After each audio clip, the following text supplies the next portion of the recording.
Hi welcome to Chhaya Lux. ಇವತ್ತು ಇನ್ಸ್ಟೆಂಟಾಗಿ ಮಾಡೋ ರವೆ ಇಡ್ಲಿ ಹೇಗೆ ಮಾಡೋದು ಅನ್ನೋದು ತೋರಿಸ್ಕೊಡ್ತೀನಿ. ಇದಕ್ಕೆಲ್ಲ ಮಸಾಲ ಹಾಕ್ಬಿಟ್ಟು ಮಾಡೋದ್ರಿಂದ ತುಂಬ ಚೆನ್ನಾಗಿರುತ್ತೆ. ಬೆಳಗ್ಗೆ ಎದ್ದು ಏನು ತಿಂಡಿ ಮಾಡೋದು ಅಂತ ಯೋಚನೆ ಮಾಡೋರಿಗೆ ಈಸಿಯಾಗಿ ಬೇಗ ಬ್ರೇಕ್ಫಾಸ್ಟ್ಗೋ ಇಲ್ಲ ಲಂಚ್ ಬಾಕ್ಸ್ಗೋ ಮಾಡ್ಬೋದು. ತುಂಬ ಟೇಸ್ಟಾಗಿರುತ್ತೆ. ಹಾಗಾದರೆ ಬನ್ನಿ ಹೇಗೆ ಮಾಡೋದು ಅಂತ ನೋಡೋಣ. ಅದಕ್ಕೆ ಮುಂಚೆ ಚಾನಲ್ ಸಬ್ಸ್ಕ್ರೈಬ್ ಮಾಡಿಲ್ಲ ಅಂದರೆ ಸಬ್ಸ್ಕ್ರೈಬ್ ಮಾಡ್ಕೊಂಡು ನೋಡಿ. ನಾನು ಇದಕ್ಕೆ 1 ಗ್ಲಾಸ್ ಆಗೋವಷ್ಟು ರವೆ ತೊಗೊಂಡಿದ್ದೀನಿ. ರವೆ ಏನು ಹುರಿಬೇಕಾಗಿಲ್ಲ, ಹಾಗೆ ಡೈರೆಕ್ಟಾಗಿ ಸೋಸ್ಬಿಟ್ಟು ಹಾಕ್ಕೊಳ್ಳಿ. ಇದಕ್ಕೆ 1 ಗ್ಲಾಸಷ್ಟು ಗಟ್ಟಿ ಮೊಸರು ಸ್ವಲ್ಪ ಹುಳಿ ಇದ್ದರೆ ಚೆನ್ನಾಗಿರುತ್ತೆ. ಹಾಕ್ಬಿಟ್ಟು ಇದಕ್ಕೆ ಉಪ್ಪು ಎಷ್ಟು ಬೇಕೋ ಅಷ್ಟು ರುಚಿಗೆ ತಕ್ಕಷ್ಟು ಉಪ್ಪು ಹಾಕ್ಬಿಟ್ಟು ಸ್ವಲ್ಪ ನೀರು ಹಾಕ್ಬಿಟ್ಟು ನೀಟಾಗಿ ಮಿಕ್ಸ್ ಮಾಡ್ಕೊಳ್ಳಿ. ರವೆ ಎಲ್ಲೂ ಗಂಟಾಗಬಾರ್ದು, ಉಪ್ಪು ಎಲ್ಲ ಕಡೆಗೂ ಆಗಬೇಕು. ಅದರಿಂದ ನೀಟಾಗಿ ಸ್ವಲ್ಪ ನೀರು ಮಿಕ್ಸ್ ಮಾಡಿ ನೀಟಾಗಿ ಇದನ್ನು ಮಿಕ್ಸ್ ಮಾಡಿಬಿಟ್ಟು ಇದೊಂದು ಅರ್ಧ ಗಂಟೆ ಬೇಡ, ಒಂದು 10 ನಿಮಿಷ ಸಾಕು. 10 ನಿಮಿಷ ಸ್ವಲ್ಪ ಉನಿಲಿ ಇದು. 10 ನಿಮಿಷ ಇದನ್ನು ಹಾಗೆ ಇಟ್ಬಿಡಿ. ನಿಮಗೆ ಟೈಮ್ ಇದ್ದರೆ ಬೇಕಾದ್ರೆ ನೀವು ಅರ್ಧ ಗಂಟೆ ಬೇಕಾದ್ರೂ ಇಟ್ಕೋಬೋದು.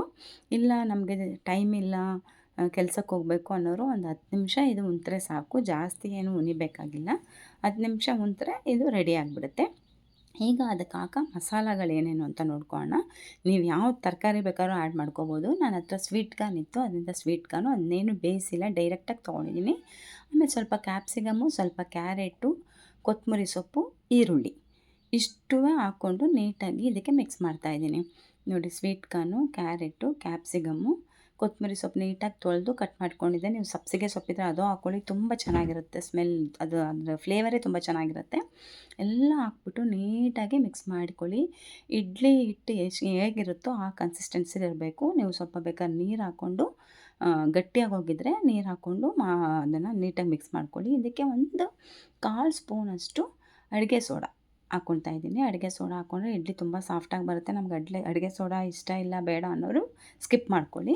ಅದ್ರ ಜೊತೆಗೆ ಹಸಿಮೆಣ್ಸಿನ್ಕಾಯಿ ಖಾರಕ್ಕೆ ಸ್ವಲ್ಪ 1-2 ಹಸಿಮೆಣ್ಸಿನ್ಕಾಯಿ ಹಾಕ್ಕೊಂಡು ನೀಟಾಗಿ ಸ್ವಲ್ಪ ನೀರು ಹಾಕ್ಬಿಟ್ಟು ಇಡ್ಲಿ ಹಿಟ್ಟು ಯಾವ ಇದರಲ್ಲಿರುತ್ತೋ ಅಷ್ಟು ಗಟ್ಟಿಯಾಗಿ ಮಾಡ್ಕೊಳ್ಳಿ. ಅಷ್ಟೇ, ಇದೆಲ್ಲ ನೀಟಾಗಿ ಮಿಕ್ಸ್ ಮಾಡಿ ಅಡುಗೆ ಸೋಡಾ ಹಾಕಿದ್ಮೇಲೆ ತುಂಬ ಹೊತ್ತು ಅದನ್ನು ಹಾಗೆ ಇಡಬಾರ್ದು. ನೀವು ಯಾವಾಗ ಇಡ್ಲಿ ಪಾತ್ರೆಯಲ್ಲಿ ಹಾಕಕ್ಕೆ ಹೋಗ್ತೀರೋ ಆಗ ಅಡುಗೆ ಸೋಡಾ ಹಾಕ್ಕೊಂಡ್ರೆ ಸಾಕು. ಅಡುಗೆ ಸೋಡಾ ಹಾಕ್ಕೊಂಬಿಟ್ಟು ಆಮೇಲೆ ರುಚಿಗೆ ತಕ್ಕಷ್ಟು ಉಪ್ಪು ನೋಡಿ, ಉಪ್ಪು ನಿಮ್ಗೆ ಎಷ್ಟು ಬೇಕೋ ಅಷ್ಟು ಮೊದಲೇ ಸ್ವಲ್ಪ ಉಪ್ಪು ಹಾಕಿಟ್ಟಿದ್ವಿ ನಾವು ಉಣಿಯೋಕ್ಕೆ. ಈಗ ತರಕಾರಿ ಎಲ್ಲ ಹಾಕಿದ್ದೀರಾ, ಬೇಕು ಅಂದರೆ ಇನ್ನೊಂದು ಸ್ವಲ್ಪ ಕಮ್ಮಿ ಆಗಿದ್ರೆ ಇನ್ನೊಂದು ಸ್ವಲ್ಪ ನೋಡ್ಬಿಟ್ಟು ಹಾಕ್ಕೊಳ್ಳಿ. ನಾನು ಕಮ್ಮಿ ಆಗಿತ್ತು, ಅದಕ್ಕೆ ಇನ್ನೊಂದು ಸ್ವಲ್ಪ ಉಪ್ಪು ಹಾಕ್ಕೊಂಡಿದ್ದೀನಿ. ಈಗ ಇಡ್ಲಿ ಪ್ಲೇಟ್ಗೆ ನೀಟಾಗಿ ಎಣ್ಣೆ ಅಪ್ಲೈ ಮಾಡಿಬಿಟ್ಟು ಈಗ ಆ ಹಿಟ್ಟನ್ನ ಇದಕ್ಕೆ ಹಾಕಿ ಬೇಯಿಸ್ಕೊತಾ ಇದ್ದೀನಿ. ಆಲ್ರೆಡಿ ನಾನು ಇಡ್ಲಿ ಪಾತ್ರೆಲಿ ನೀರಿಟ್ಟು ಬಿಸಿಯಾಗಿಟ್ಟಿದ್ದೀನಿ. ಯಾವಾಗಲೂ ಇಡ್ಲಿ ಪಾತ್ರೆಯಲ್ಲಿ ಬಿಸಿ ಆಗೋಕ್ಕೆ ನೀರು ಇಟ್ಬಿಟ್ಟು ನೀರು ಬಿಸಿ ಆದಮೇಲೆ ನಾವು ಇಡ್ಲಿ ಇಡಬೇಕು. ಆಗ ಇಡ್ಲಿ ತುಂಬ ಚೆನ್ನಾಗಿ ಸಾಫ್ಟಾಗಿ ಬೆಂದು ಬರುತ್ತೆ. ಈಗ ನೋಡಿ, ನಾನು ಒಂದು ಪ್ಲೇಟ್ಗೆ ನೀಟಾಗಿ ಎಣ್ಣೆ ಸವರ್ಬಿಟ್ಟು ಆ ಹಿಟ್ಟನ್ನೆಲ್ಲ ಇದಕ್ಕೆ ಹಾಕ್ಬಿಟ್ಟು ಇಡ್ಲಿ ಪಾತ್ರೆಯಲ್ಲಿ ಇಟ್ಟು ಒಂದು 10ರಿಂದ 15 ನಿಮಿಷ, ನೀವು ಇಡ್ಲಿ ಎಷ್ಟೊತ್ತು ಬೇಯಿಸ್ಕೊತೀರೋ ಅಷ್ಟೊತ್ತೆ, ಒಂದು 10ರಿಂದ 15 ನಿಮಿಷ ಆದರೂ ಸಾಕು.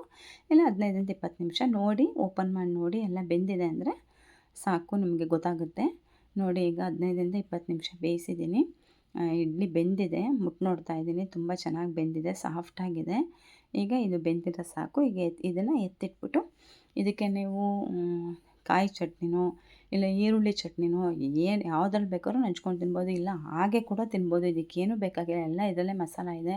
ಇಲ್ಲ ನಮ್ಗೆ ಹಂಗೆ ತಿನ್ನೋಕೆ ಇಷ್ಟ ಇಲ್ಲ ಅಂದರೆ ಕಾಯಿ ಚಟ್ನಿನೋ, ಕಡಲೆ ಚಟ್ನಿನೋ, ಇಲ್ಲ ಈರುಳ್ಳಿ ಟೊಮೊಟೊ ಚಟ್ನಿನೋ ಮಾಡಿಕೊಂಡು ಸರ್ವ್ ಮಾಡ್ಬೋದು. ತುಂಬ ಚೆನ್ನಾಗಿರುತ್ತೆ, ಲಂಚ್ ಬಾಕ್ಸ್ಗೂ ಚೆನ್ನಾಗಿರುತ್ತೆ. ಸ್ವೀಟ್ ಕಾರ್ನ್ ಎಲ್ಲ ಹಾಕಿರೋದ್ರಿಂದ ಖಂಡಿತ ಮಕ್ಕಳು ತುಂಬ ಇಷ್ಟಪಟ್ಟು ತಿಂತಾರೆ. ಖಂಡಿತ ನೀವು ಮನೇಲಿ ಟ್ರೈ ಮಾಡಿ ನೋಡಿ. ನಿಮ್ಗೆ ಇಷ್ಟ ಆಗಿದ್ದರೆ ಲೈಕ್ ಮಾಡಿ, ಸಬ್ಸ್ಕ್ರೈಬ್ ಮಾಡ್ಕೊಳ್ಳಿ. ಹಾಗಾದರೆ ನಾನು ಮಾಡೋ ಹೊಸ ಡಿಶ್ಗಳೆಲ್ಲ ನೀವು ನೋಡ್ಬೋದು. Thank you for watching my channel.